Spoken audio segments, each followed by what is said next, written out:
Assalamu alaikum viewers. My name is Ibrahim Talukdar. Welcome to my official YouTube channel.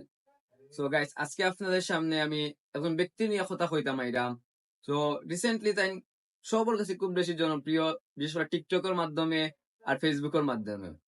তো কিছু কিছু মানুষ অবশ্য বুঝতে পারে আমি খারাপ নিয়ে কথা কইতাম আইছি।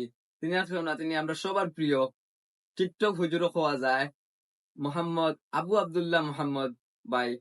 তো আজকে আমরা বাইরে লিয়ে কথা হওয়ার একমাত্র কারণ হইল তাই ইদানিং ইসলামের মাঝে এমন কিছু তাই ইসলাম লিয়া ব্যবহার করা, ইসলাম লিয়া তাই প্রতি ব্যবসা শুরু করে দিছ ফোকা টিকটক এবং কি ফেসবুকের মাঝে তাই পুরা একটা ধর্ম ব্যবসার মতন শুরু করে দিছ। তো আমার ভিডিও করার কতটুকু উদ্দেশ্য যে একটা সম্পর্কে মানুষের সচেতন করা দরকার, যে এই মানুষের সম্পর্কে সবাই জানো। আর আমি মনে করি যে আমাদের আলিম সভা যারা আছেন তারা অবশ্যই সবাই ঐক্যবদ্ধ ভাবে এই ব্যক্তির সম্পর্কে কোনো ঠিক পর্যায়ে যাই বা যে কিভাবে ওনাকে থামানো যায়। সো আজকে আমরা ওনার কিছু ভিডিও ক্লিপ নিয়ে আপনাদের সামনে কথা হইতাম সাইরাম। So let's start. আমরা কিছু ভিডিও দেখি তাই না, আর ভিডিওর আমরা কিছু রিয়াকশন দিই। সো আমরা তাই না আইডিয়া ঢুকি আর কিছু তাই না ভিডিও কল দেখি দেখে রিয়াকশন দিই। আর গাইস, আমি সিলেটি ভাবে মাত্রাম, জানি না সবার বুঝতে কি মানে কষ্ট হইতে পারে। নিজের বাসা সিলেটি আর শুদ্ধ মাত্রা একটু আনিজি লাগে। তো আপনারা একটু অ্যাডজাস্ট করে লিবা, আর ইনশাল্লাহ আস্তে আস্তে আরো চেষ্টা করবো যে সম্পূর্ণ শুদ্ধ মাত্রায় ভিডিও আপলোড করার। আর অবশ্যই আমার ভিডিও সবে শেয়ার করবা আর আমার চ্যানেলটা অবশ্যই সবাই সাবস্ক্রাইব করবা। সো আমরা তাই না প্রথম ভিডিওটা দেখতে শুরু করি। রেজাল্ট কখনো ফিউচারকে ডিফাইন করে না। ক্যাটরিনা কাইফ, তিনি তো জীবনে স্কুলেই যান নাই।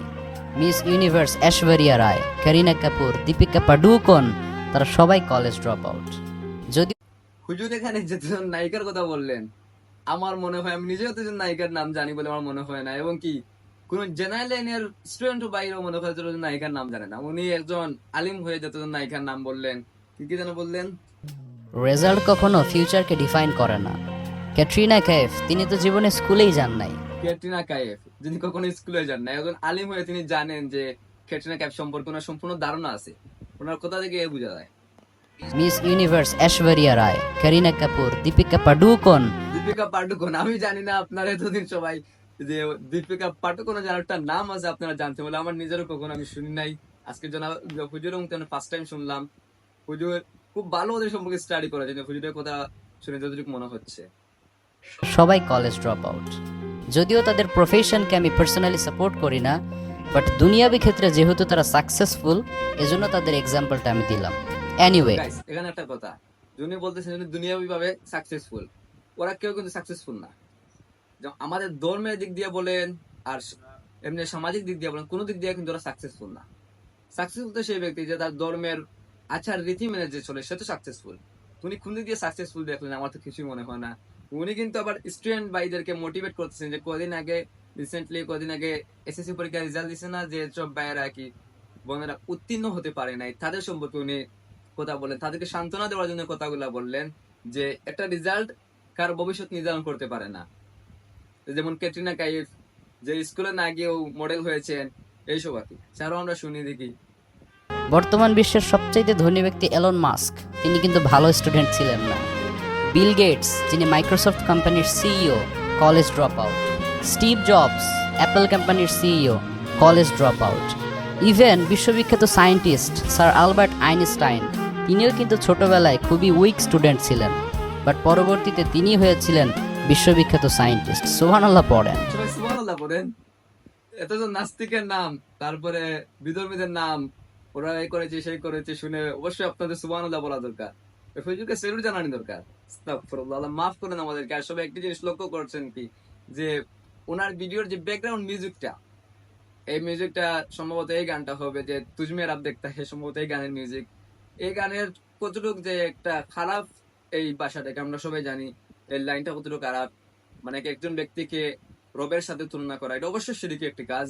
তো উনি এই গানের মিউজিক ওনার ভিডিওর মাঝে লাগিয়ে দিয়েছেন। আস্তাগফিরুল্লাহ। স্টুডেন্ট লাইফে অনেকেই খুব ভালো হয়, বাট প্রফেশনাল লাইফে গিয়ে তারা স্ট্যাবলিশড হতে পারে না। আবার স্টুডেন্ট লাইফে অনেকে অ্যাভারেজ লেভেলের থাকে, বাট তারাই পরবর্তীতে প্রফেশনাল লেভেলে গিয়ে এক্সেলেন্সি অ্যাচিভ করে স্ট্যাবলিশড হয়। So never lose hope, don't be frustrated. আস-সা'য়ু মিন্না ওয়াল ইতমামু মিনাল্লাহ। Try your best and put your trust on your Lord. He can do anything, anytime, anyhow. Am I right, brothers? Am I right? যে কি গানের সঙ্গে কোরআনের আয়াত, বাহ, হুজুরের তালি অবশ্যই হওয়া দরকার, সব দিক দিয়ে পারফেক্ট আছে উনি। এরপরে এই যে আরেকটা ভিডিও, এটাও কিন্তু গার্লফ্রেন্ডকে নিয়ে এসএসসি এক্সাম নিয়ে। এক্সামিনেশনে ফেল করে, ইমিডিয়েটলি তাকে একটা মেসেজ ড্রপ করো।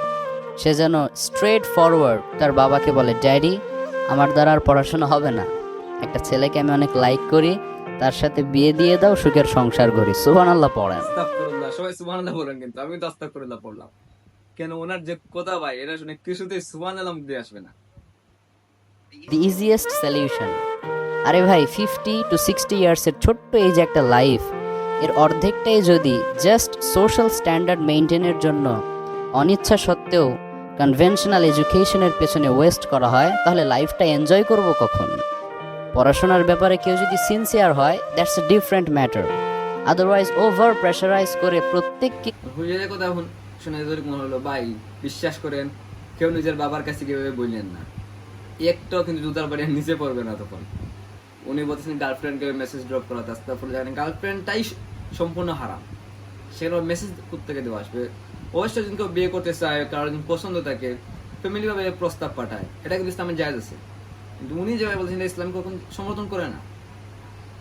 আর ওনার প্রত্যেকটা ভিডিওতে কিন্তু ব্যাকগ্রাউন্ড কিছু গানের মিউজিক দেখে, আমরা সব ভিডিওতে সেম দেখতে পাচ্ছি।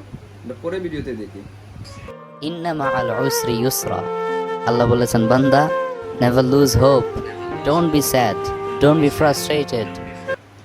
এখানে কিন্তু একটা কিন্তু ভালো, যেখানে যে কথাগুলো বলছেন, কথাগুলো অবশ্যই কিন্তু ভালো, কিন্তু এই যে গানের একটা যে ব্যাকগ্রাউন্ড মিউজিক আছে না, এগুলা কিন্তু সম্পূর্ণ কথাটা একবারে শেষ করে ফেলে। যে আপনি যদি এক অসংখ্য হালালের মধ্যে একটুকু হারাম মিশান, সম্পূর্ণটা হারাম হয়ে যায়। তো এটা ঠিক এরকম ভাবে আপনি কথাগুলো অবশ্যই ভালো বলছেন, কথাগুলো অনেক কিছু শিক্ষণীয় আছে। আপনি কোরআনে জায়াতও বললেন, ফাইন্না মাল উসরি ইউসরা, নিশ্চয়ই কষ্টের সাথে স্বস্তি আছে, কথাগুলো অবশ্যই সুন্দর কথা। কিন্তু এই যে আপনি একটা ব্যাকগ্রাউন্ড মিউজিক দিলেন না, যার জন্য কথাটা সম্পূর্ণ একদম আর কি, যে একটু মধুর মধ্যে একটু বিষ মিস করা, এতটুকু মধুর মধ্যে একটু বিষ মিস করা, এতটুকু এরকম হয়ে গেছে। এরপরে ভিডিও দেখি, গ্যারান্টি দিয়ে বলতে পারি, তারা লাইফে আর যাই হোক কখনো সুখ ডিজার্ভ করে না।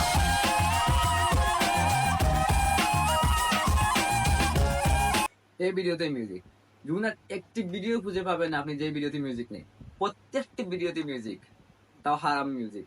আমরা অনেক ইসলামিক মিউজিক আছে যেগুলো আপনারা ইউজ করতে পারেন, সমস্যা কি, এগুলো ইউজ করেন।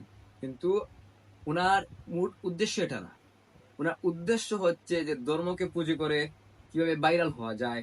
যে আমরা জানি যে এটা যখন উনি করতেছেন, সবাই কম বেশি ওনাকে নিয়ে কথা বলবে, যে আমিও বলতেছি, আর অনেকেই বলতেছে, আর অনেকেই বলবে। তো এটাই হচ্ছে ওনার মূল ব্যবসার টার্গেট। যেভাবে যদি আমি ভাইরাল হয়ে যাই, ভাইরাল হলে তো শুধু পয়সা আর পয়সা, এখানে যাবো আজও, সেখানে যাবো আজও, গান গাবো, নাচ করবো, সবাই আমাকে নিয়ে যাবে। তো এটাই হলো ওনাদের মূল উদ্দেশ্য। তো আমি আর বেশি কথা বলতে চাই না, এতটুকু তাপক। তখন শুধু বলবো যে এদেরকে প্রতিহিত করতে হবে, আরো অনেকে আছে না, এদেরকে দেশে থেকে প্রতিহিত করতে হবে, এবং আলিম সমাজ এর বিরুদ্ধে রুখে দাঁড়াতে হবে। আপনারা আইনি ভাবে হোক আর ঐক্যবদ্ধভাবে যে কোনো এক প্ল্যাটফর্ম হোক, এদেরকে প্রতিহিত করতে হবে।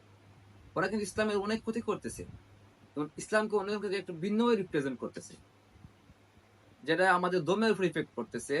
সবাই আমাদের ধর্মকে ভুল বুঝছে, কেন সব আলিমরা, সব হুজুররা এক কথা বলতেছে যে গান বাজনা হারাম, গান বাজনা হারাম, প্রেম সম্পর্ক হারাম ইত্যাদি, এগুলো হারাম।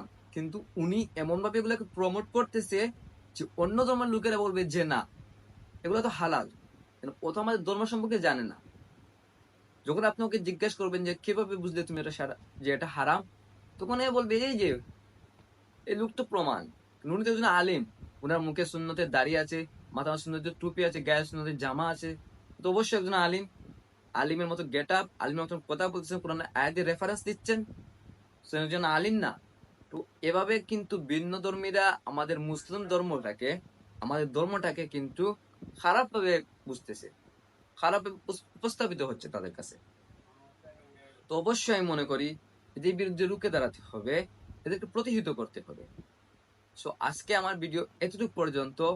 ইনশাল্লাহ যদি আপনাদের সাপোর্ট ও ভালোবাসা পাই, সামনে আরো ভালো ভালো ভিডিও আপনাদেরকে উপহার দেব।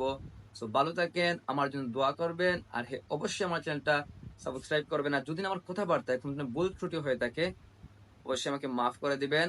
আর আপনার কাছ থেকে আমার শিক্ষা অনেক কিছু আছে, আপনারা আমাকে বলবেন যে কোন কোন বিষয়ে আমার ভুল হচ্ছে, আমি ইনশাল্লাহ শিখে নেব। সো এতটুকু পর্যন্ত ভালো থাকেন।